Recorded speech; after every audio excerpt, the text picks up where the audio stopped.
Any minute this could all collapse. Hey guys, what's going on? Hope you're doing well. JH Vlogs here, welcoming you back to the channel to talk about the different factors which affect the amount of rent to be payable on a lease. Not all leases are created equal. The amount of rent you can pay on different leases varies substantially. So I'm going to begin to talk about why that's the case, why some properties command much higher rents than others, but more focusing on the lease factors.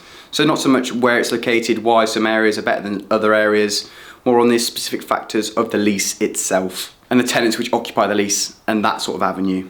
So without further ado, let's begin. Firstly, there are different types of lease arrangement. The most common of which is known as FRI, or full repairing and insuring lease, but there are definitely other types such as IRI, so internal repairing and insuring lease. What these relate to is if there's damage to the building and it needs repair, who is responsible for that? On an IRI lease, it comes down to the tenant only if it's internally. Any external damages, the landlord would have to pay for those. Whereas with an FRI lease, the tenant is responsible for both the space they occupy and the space external to that, fixing any damages in these areas. Because of this, any properties on the less common IRI lease tend to charge a higher nominal rent to tenants. This is partially because the tenant has decreased risk through diminished liabilities through not needing to repair such a large space. Whereas for the landlord, it spells increased risk and therefore charges a risk premium as they may have to shell out to replace these areas. So a higher nominal rent is charged. Note that I say nominal rent because it can mean that still the landlord receives less rent than they would have on an FRI because again they have to pay out for damages. So while they receive more, they may have to pay out more. Again, it depends on the building, how much work needs doing at different times. The next thing that affects leases is actually the other properties that are leased around it and if they're similar. One of the most commonly used valuation methods is the comparable method, which I'll touch on more in my valuation series. It's coming very shortly. Hit that subscribe button and stick around if you want to find out more about that series. This method compares properties to similar properties around it, hence why it's called the comparable method, because you're comparing. It acts as a benchmark value for your subject property that you're looking to get a rent level for, which you then adjust up or adjust down for depending on if it's more or less desirable, or all the other features that I'll talk about in the rest of this video. The next thing is again area related, and this time it's the yield of the property. Some areas are seen as more risky to investors than others, and in these areas of lower risk, investors are willing to accept lower yields on their rental returns. Now, what I mean by this is they're willing to accept a smaller percentage of the total property value back in rent. So say if you had £1 million property, a 5% yield would give you £50,000 back in rent. If it's in a high risk area, you might demand 10% back just because the risk of being void for a long time or the risk of something else happening, you might want 10%, that'd be 100,000. Or if it's particularly low in value, you might say I'm fine with 3%, which is again just give you 30,000 because you know you're going to get that 30,000 year in, year out. Use another example here, looking at London. If you have a property vacant in the centre of London, you're probably going to find a tenant quicker than if you have a vacant property up in the Scottish Highlands, just because more demand in that area, whatever, it's seen as lower risk. So a landlord might be willing to accept a lower percentage return per year because they know they're going to get it year in, year out. You don't have to build in that risk factor of it being vacant for a long time. Leading on with landlord perceived risk, another factor which can impact the rental level is the covenancy strength of a tenant. So as an example of this, I'll pick M&S and a mom and pop shop. M&S, again, one of the biggest companies in the UK, hundreds of outlets, great big massive revenues. You're not too worried as a landlord about them paying your rent because again, to them, it's not that much money. Whereas a mom and pop shop, it might be their only shop. They might have been particularly hard hit by the coronavirus. They may not have that many assets to put up against the property or whatever if things go wrong. That might not be that easy to track down, etc. You may charge them more rent for the higher worry of them defaulting. Whereas again with an M&S, you feel relatively safe that you're going to get your money all the time. And because of this worry of default, you almost charge them more. Whether that's right or wrong, whether that could lead to an increased risk of them defaulting is a different matter, but it can often happen, so that's why I'm bringing it up in this video. Moving on to the next factor, and I'm going to take M&S with me for another example here. This applies to whether the tenant is an anchor tenant or not. Now, this particularly looks at developments, but it can also be with standing assets. But I'm going to focus on it from just development point of view. Say if you've just built a brand new shopping centre, right? Developments are inherently expensive and you don't get your payment out to the end. You want to start to fill up with tenants as quick as possible.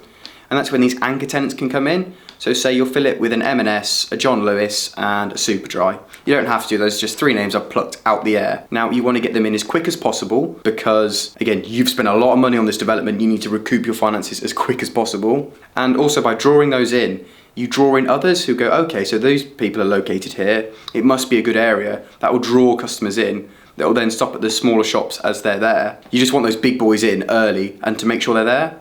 These anchor tenants can be given reduced rents to make sure that they're in. And it also leaves you in a stronger position when you're negotiating with other tenants in the shopping centre. You're not as reliant on their money as quick as possible. So you can draw it out, you can play harder ball. So in a way, these anchor tenants almost pay less so that you can charge more down the line. Again, as you don't need the finances from the others. Almost like influencers you see on social media now. But they're almost sort of given like a reduced rent, or with influencers even more, they're given free stuff or whatever to promote it so that everybody else is charged. It's like that with the tenants a bit. Then there is the desirability of the site. Basic economics tells us that increased demand with constant supply leads to higher prices. When it comes to building, particularly in the UK, it can take at least 18 months for big developments to come to fruition. By the time you've negotiated with a buyer, by the time you've obtained planning, by the time you've obtained finance, and you've actually built it and you've gone through all the hoops and major design changes and come through all of it, it can often actually take longer than 18 months. So in the short term, supply is constricted, demand keeps growing, say if it is an in-demand area, or demand could keep falling, and supply can't match it. So the more in demand, the higher the rent will end up being, and you do see great big substantial jumps, again, as we've seen with residential living in London, and you can get slumps as well, where the rent will decrease. Moving back to lease features and factors and tying it in with risk, the next factor is the length of the lease. The longer the time period a single tenant occupies a lease, the less time it will be vacant for, so the less time the landlord will be receiving no rent. They also don't have to keep touching the property up to let it to new tenants. They don't have to pay the marketing costs. They don't have to go through the stress of trying to find a tenant. It benefits the landlord. So in return, the tenant can be compensated with a lower rent level. Whereas for a shorter period, the tenant almost has the benefits. The tenant has the flexibility to go and come as they please. So that's reflected in a higher rent as it's a premium to them with increased risk to the landlord, with higher rents being paid to compensate that. This can be coupled with a number of break clauses in the lease, and if they're bilateral or unilateral. What I mean by this is you can sign, say, a 10-year lease with a 5-year break clause. It means after 5 years, a break can be triggered where the lease ends and you don't have to be responsible for the last 5 years. The more frequent these break clauses are throughout the lease, the increased flexibility the tenant gets, the increased risk the landlord gets, and so a higher rent is paid. By bilateral and unilateral, what I mean is that it may have to be that both parties have to agree to this. The break may only be available to the tenant and not the landlord, or it may be only available to the landlord and not the tenant, or it may require just one of the parties to want the break, or it may require both the parties to make a break. Again, depending on whose favour it is. If it's more in favour of the landlord, then lower rents will be paid. If it's more in favour of the tenant, then higher rates will be paid. It comes down to individual dealings and the unique nature of each lease, hence why I said it's so tricky to try and pin an exact rental value. Now, to some extent, the opposite of break clauses are rent reviews. And taking the example of a 10-year lease again, this time, instead of a break clause in the middle, with a rent review after the 5-year period, what happens is this is an attempt to recouple the rent passing with the effective market rent. What I mean by this is it attempts to reset the rent that is being paid at the level that it would be if it was marketed and let again today at the market rent, to be in line with what is appropriate as opposed to what it was set at 5 years previous. Now, these often benefit the landlord, particularly historically in the UK, where we've had upward only rent reviews, meaning that if the market rent had gone down over this 5-year period, the rent would stay the same, and if it had gone up, then the rent would be adjusted up to this new higher level. Whereas in other countries, you've seen a lot more fluidity, where it's also almost gone up and down like an index, depending on what it is that year. As these tend to benefit the landlord, especially say in the UK, where I just mentioned there tend to be upward only rent reviews, an increase in their frequency leads to a decreased rent, as the landlord knows that if they say sign a 10-year lease, it's going to be, again, roughly in line with what it should be. Instead of setting it at one level in 10 years, you see substantial market growth and you never catch up with that. What you tend to see is a lower starting rent like this, and then you'll hit the rent review, it'll go up and across, whereas those without rent reviews sort of tend to start higher, but then finish lower. I don't know if that's making much sense, but without a rent review, it tends to be a higher starting rent, whereas with more frequent rent reviews, landlords are more happy to set a lower rent because they know any increases will be reflected and captured at a later date. Following on from this, alienation must also be considered. This is looking at subletting and assignments. Essentially, if you're a tenant and you take on 2,000 square metres of space and you only need 1,500 metres of it, If you're allowed to rent out the 500 square metres to a subtenant of your own who will pay you a rent, then you may have to pay a higher rent to the landlord for that privilege. Whereas if you say, no, you can't sublet as a landlord, then you should really give your tenant a lower rent to compensate for the rent they're missing out on being paid by a subtenant. The other side to alienation is assignment. Now, let's say if you've got a lease with somebody and you no longer want that lease, let's say on the third year you leave a 10-year lease, you're still responsible for the next 7 years of rent. If you want to remove this liability, you need somebody else really to be coming in and taking that. And that is what assignment is, basically passing the lease to somebody else, assigning it to them. The easier it is to assign, the decreased risk you have, and the increased rent you have to pay. Whereas the other side, the harder it is to assign, there's greater risk to the tenant, the less rent generally they will pay. Regarding lease features, you must also look at the structure of the deal. Increasingly with COVID, there's no longer a flat rent being taken. There's ideas such as profit rent which are being introduced, where essentially the tenants will pay a lower flat rate of rent that is then topped up by a percentage of their profit. This is a fair, maintainable operating profit. So it's what would the average person in that location be making in profit, and then a percentage of that.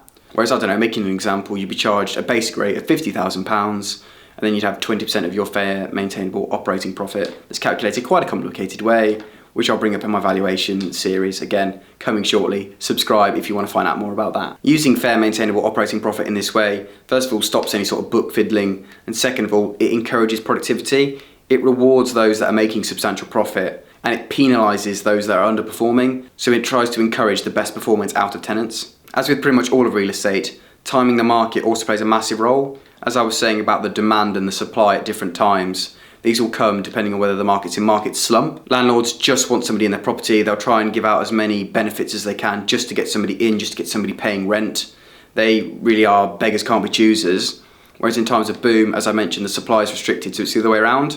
Tenants will try and do absolutely anything they can to get in, which includes paying higher rents. Whereas again, in the slump, when landlords are trying to encourage people as much as possible, it can render lower rents. If you've enjoyed today's video and you want to see a part 2 about more different factors that can affect different rent levels, please do let me know. If I get 5 comments on the matter dropped in the comment section down below, I'll definitely create a part 2, and I hope to see you there because I hope you've enjoyed it. Other than that, I don't think there's anything else I have to share with you today.